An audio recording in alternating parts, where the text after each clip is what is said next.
Final ম্যাচেও দেখেছি গুরুত্বপূর্ণ সময় উইকেট এনে দিয়েছেন এবং এবারে এসেই প্রথম বলেই ক্যাপ্টেন নাজমুল হোসেন শান্তর wicket, captain to captain, you miss I hit, এবং পোল্ড হয়ে প্যাভিলিয়নে ফেরত যাচ্ছেন captain Dhaka premier division cricket league. ফলে তিনি আসলে এইবারের Bashundhara group presents Dhaka premier division cricket league যে পাওয়ার্ড বাই টয়লেক্স যে টুর্নামেন্টটা হচ্ছে, সেখানে আসলে নিজেকে একটু মেলে ধরতে চাইবেন, অন্তত নিজের আত্মবিশ্বাসটা ফিরিয়ে আনতে চাইবেন। এরপরেও আসলে এবছর গুরুত্বপূর্ণ কিছু আন্তর্জাতিক ম্যাচ কিন্তু আছে। বাংলাদেশ দল পাকিস্তানে যাবার কথা রয়েছে, শ্রীলঙ্কায় যাবার কথা রয়েছে, জিম্বাবুয়ে বাংলাদেশে আসার কথা রয়েছে। ফলে ইম্পর্টেন্ট কিছু বায়োলেটারাল সিরিজ কিন্তু হবে। সেই জায়গাটা থেকে শান্তকে বড় দায়িত্বই পালন করতে হবে। অফ স্টাম্পের বাইরের বলে একদম কাভার ড্রাইভ, চমৎকার শান্ত। যেই ধরনের উইকেট বা যেই ধরনের শট আমরা শান্তর কাছ থেকে দেখতে চাই, ঠিক সেই ধরনের একটা শটই তিনি করেছেন।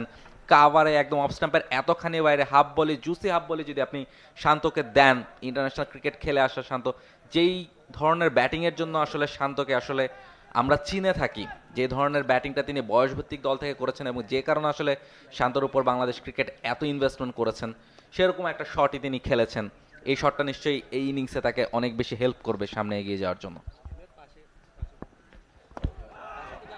সেন্সিবল ক্রিকেট, পরের বলটাই একদম স্ট্রেট একটা পুশ, অর্থাৎ ডট বল খেললেন।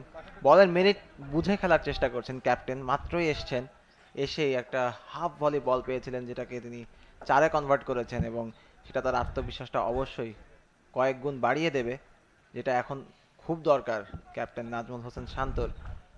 রাহুল বলছিলেন যে সামনে অনেকগুলো গুরুত্বপূর্ণ আন্তর্জাতিক ম্যাচ এবং সিরিজ কিন্তু বাংলাদেশের রয়েছে এবং সেখানে অবশ্যই ক্যাপ্টেন চাইবেন সামনে থেকে নেতৃত্ব দিতে বাংলাদেশ দলকে।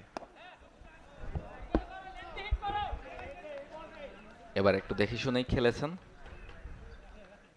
একটা উইকেটের পতন হয়েছে, তবে সেই দিকে খুব একটা হ্যাম্পার করেনি শান্তকে। শান্তকে প্রথম যে বলটাই আসলে আমি বলবো গিফট করেছেন গুলশান ক্রিকেট ক্লাবের বোলাররা, সেইটা আসলে তিনি কাজে লাগিয়েছেন পায়েল, এবং সেই শটটার রেস ধরে শান্ত নিশ্চয়ই এই ইনিংসটাতে এগিয়ে যাবেন। আপনি যখন ইনিংসের শুরুতে একজন ব্যাটসম্যান শেকি থাকেন এবং শান্ত যখন রান পাচ্ছেন না, ফলে তার শেকিনেসটাও একটু বেশি, ফলে আপনি যখন শুরুতেই তাকে এমন একটা বল দেবেন বা এমন একটা শট যখন একজন ব্যাটার খেলতে পারেন, তখন কিন্তু তার জন্য খুব ইজি হয়ে যায়, একটা কনফিডেন্স পান। সেই কনফিডেন্সটা নিশ্চয়ই কাজে লাগবে এবারে ইনিংসের ওভারের শেষ যে বলটা, সেই বলটাতে একটা রান হয়েছে, কি একটা রান হয়েছে, এবং সেই জায়গাটাতে সিঙ্গেল নিয়ে ওভারের সমাপ্তি হয়েছে। 12 ওভার শেষে 56 রান 1 উইকেটে আবাহনী লিমিটেড।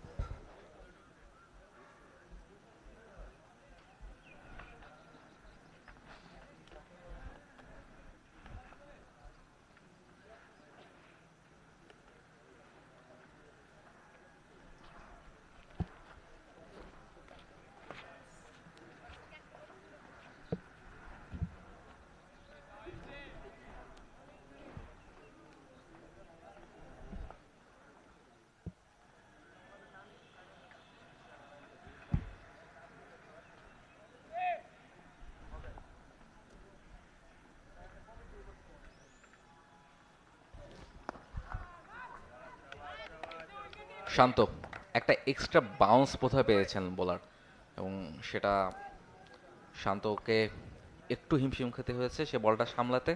ব্যাটে বলে কানেকশনটা পুরোপুরি হয়নি, তবে ডিফেন্স করেছেন, খুব একটা অ্যাটাকিং মুডে ছিলেন না। ইফতি বোলিং করছেন, আগের ম্যাচে ব্যাট হাতে সেঞ্চুরি করেছেন, বল হাতে উইকেট নিয়েছেন, এবারও একেবারে stump to stump classic defence শান্তর কাছ থেকে। রিস্ক নিতে চাইছেন না, আগের ওভারেই একটা উইকেট হারিয়েছেন।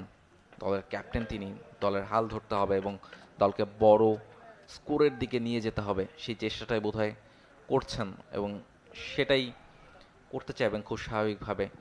টসের সময় বলছিলেন যে তার ব্যাটাররা ক্যাপাবল যে একটা বড় স্কোর করার জন্য, তার যদিও আগে ব্যাটিং করতে হচ্ছে, তবে সেটা নিয়ে খুব একটা চিন্তিত ছিলেন না।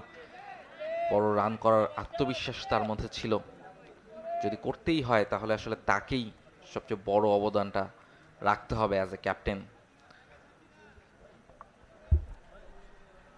চ্যাম্পিয়ন্স ট্রফি সর্বশেষ ম্যাচে 110 বল থেকে 77 রানের একটা ইনিংস কিন্তু খেলেছিলেন শান্ত, এবং যেই পরিস্থিতিতে আসলে বাংলাদেশ তখন ছিল, ইনিংসটাকে আরো বড় করতে পারতেন ক্যাপ্টেন, তবে ছন্দপতন হয়ে যায় শেষ মুহূর্তে। তবে ইয়েস, কিছুটা আত্মবিশ্বাস হয়তো সেই ম্যাচ থেকেও তিনি পেয়েছেন, কারণ ভারতের বিপক্ষে প্রথম ম্যাচে কোনো রান করতে পারেননি ক্যাপ্টেন। এরপরে নিউজিল্যান্ডের গুলশান ক্রিকেট ক্লাবের বোলারদেরও প্রশংসা করতে হয়, বেশ ইকোনমিক্যাল বোলিং করার চেষ্টা তারা করছেন, এবং দেখেন বারবার ডট বল করার উপর একটা চাপ তারা তৈরি করছেন, এবং বারবার ডট বল খেলাতে আবাহনীর ব্যাটারদের উপরও একটা প্রেশার ক্রিয়েট হচ্ছে। সেই জায়গাটা থেকে ইকোনমিটা কিন্তু বেশ ভালোভাবেই তারা মেনটেন করছেন বল হাতে। বোলিংটা বেশ ভালোই করেন পার্ট টাইম বোলার হিসেবে। এর আগে আন্ডার-19 এশিয়া কাপের ফাইনাল ম্যাচেও দেখেছি গুরুত্বপূর্ণ সময় উইকেট এনে দিয়েছেন, এবং এবারে এসেই প্রথম বলেই ক্যাপ্টেন নাজমুল হোসেন শান্তর wicket. Captain to captain, you miss I hit, এবং পোল্ড হয়ে প্যাভিলিয়নে ফেরত যাচ্ছেন ক্যাপ্টেন নাজমুল হোসেন শান্ত। 21 বল থেকে মাত্র 9 রান করেই ফিরতে হচ্ছে, যেটা আমরা বারবার বলছিলাম কমবক্স থেকে, যে বারবার ডট বল খেলছেন এবং সেটা প্রেশার ক্রিয়েট করছে আবাহনীর ব্যাটারদের ওপর এবং শান্তর ওপর। এবং captain part timer bowler Azizul Hakim Tamim এসেই আসলে শান্তর উইকেটটা তুলে নিলেন, এবং আবাহনীর ডাগ আউটে আরেকটা বড় ধাক্কা। অনেকক্ষণ ধরেই আসলে এই চাপটা বাড়ছিল শান্তর উপর, যেহেতু তিনি ক্যাপ্টেন অবশ্যই। For more updates, subscribe to our YouTube channel and click on the bell icon. Follow us on Facebook and Instagram. Download T-Sports app to enjoy exciting games and highlights. Visit tsports.com.